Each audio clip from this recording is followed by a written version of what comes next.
parents were still living in Japan, and he wanted to make sure they would be taken care of. So when the exchange ship came about, he volunteered to go. All right, so tell me a little more about the exchange ship. Like, how did There this was work? 2 exchange ships, but that was, I guess, between the Swedish government was an intermediate sponsor that they exchanged the American that was detained in Japan and the Japanese people that was in those internment camp. They decided to exchange those peoples so they could be with a family or whatever the reason was. Okay. So there were two. There were 2 exchange ships. We were on these. We were finally got on. It was okay to get on to the second exchange ship. And then during all of this, you said the FBI took your dad away. Like, where was he during this? Just like at like. Well, he was in a different. He was actually in a federal penitentiary, not in a camp. Oh, so he was in like a jail essentially. Yes. Okay. Do you know like where he was? He was. They moved him several times, but the last place he was Santa Fe, New Mexico. Okay. So when you did hear that you're going back to Japan, how did you feel about that? Like, were you happy? Were you sad? We weren't happy. I mean, our kids weren't happy because we didn't want to leave our friends and be, at the atmosphere that we had, and we didn't know anything about Japan. So we were very apprehensive going back. So were you worried when you were told you were going back? Like, were you worried that something would happen? Okay. So in detail, how did you go back? How did you finally get back to Japan? Like, did you take a train to the East Coast? We took a train to East Coast. We got on at Fort Dix, New Jersey, I believe, on the Swedish ship. What was the Swedish ship called? Grisholmen. Okay. So when you finally got into the Swedish ship, where did you go? We went through, because we couldn't go through the Pacific Ocean because the war was on. So we went through the Atlantic into to India, because that's where the exchange took place. Where did you land? Goa Harbor was the place. Okay. And we got onto the Japanese ship. So what did you have to? What was there to eat on the boat? Like, was the food kind of like at the camps, or was it much worse in little increments? I don't really recall that, but it's probably the regular type of food. Where did you stay on the boat? Did you stay like down low? Down low, yes, like a bunks. All right. So when you got to Goa Harbor, actually on the boat, were you allowed to speak any English, or did you have to speak Japanese? Did they really not care? The Swedish ship was okay, but once we got onto the Japanese ship, they encouraged us to speak Japanese only. So, I mean, I'm guessing that you didn't really speak any Japanese. We didn't speak any English and all that, and they were trying to encourage us to speak more Japanese, and I believe they had some classes as well. Okay. Did you take any of those classes? I'm sure we did. Okay.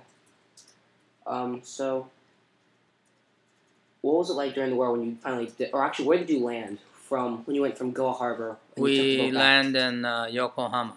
In Yokohama, so is that where you stayed? No, from there we had to take a train back to where my grandparents lived. Where? Okayama. Okay.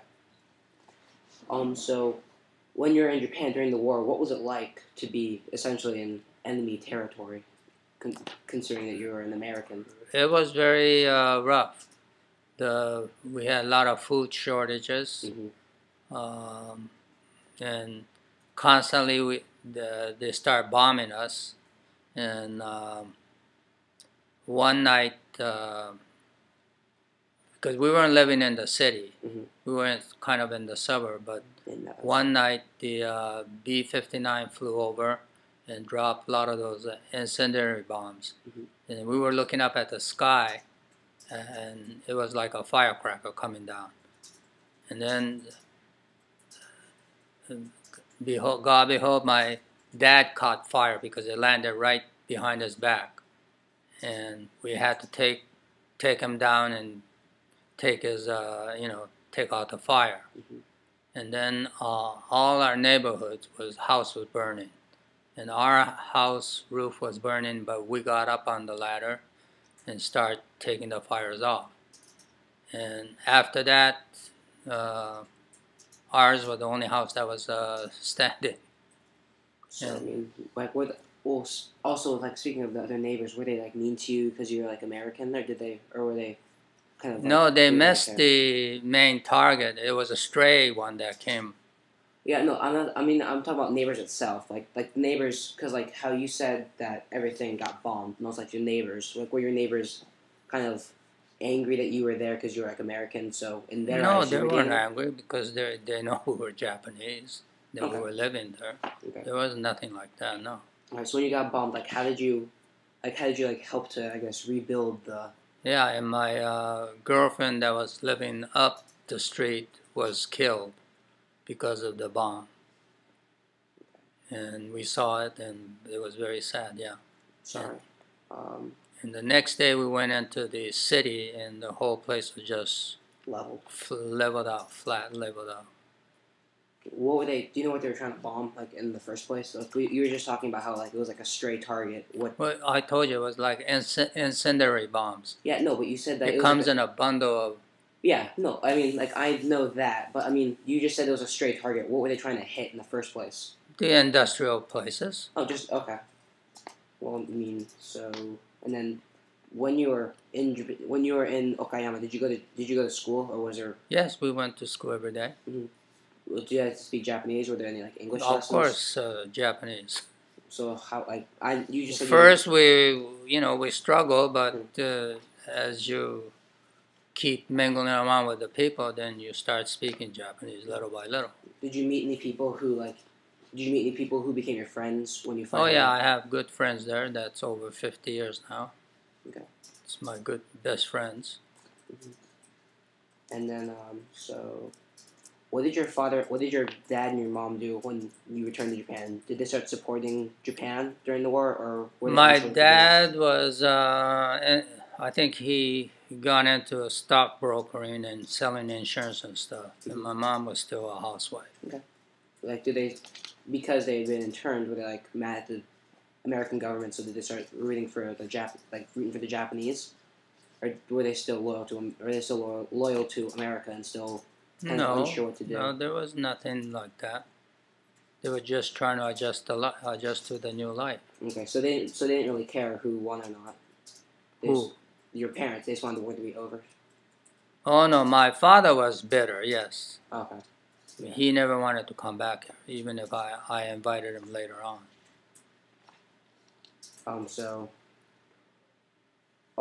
Where and how old were you when you heard about the first atomic bomb of Hiroshima, and then when they dropped the second one on Nagasaki? Hiroshima was 45, August 6th.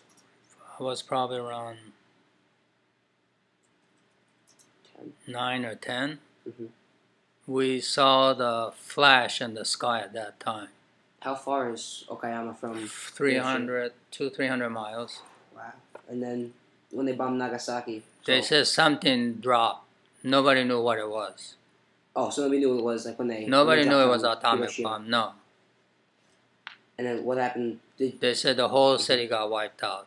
That was the news. But nobody knew what it was. And a few days later, another one dropped. Mm-hmm. That was in Nagasaki. Mm-hmm. Did you see the flash? That one we didn't, because that's further down south. Okay. Is that still on the main island, or is Nagasaki on like a different island? Nagasaki is in the southern island. Okay. And Hiroshima is next to Okayama, which is the main island. Yeah, it's on. So were the Japanese sad about the outcome of the war, or were they relieved that the war was over? They were relieved because actually the military then stopped the war. The emperor stopped the war. He didn't want any more casualty, so he declared complete surrender. Mm-hmm. How did you feel about the outcome of the war? We were glad it was over because we were constantly getting bombed. Mm-hmm. So you're here now in California, so you obviously returned to the U.S. Why did you decide to come back? Well, I reached the age of 18, which I was supposed to be registered for the draft in the United States Army if I wanted to keep my citizenship. Mm-hmm. So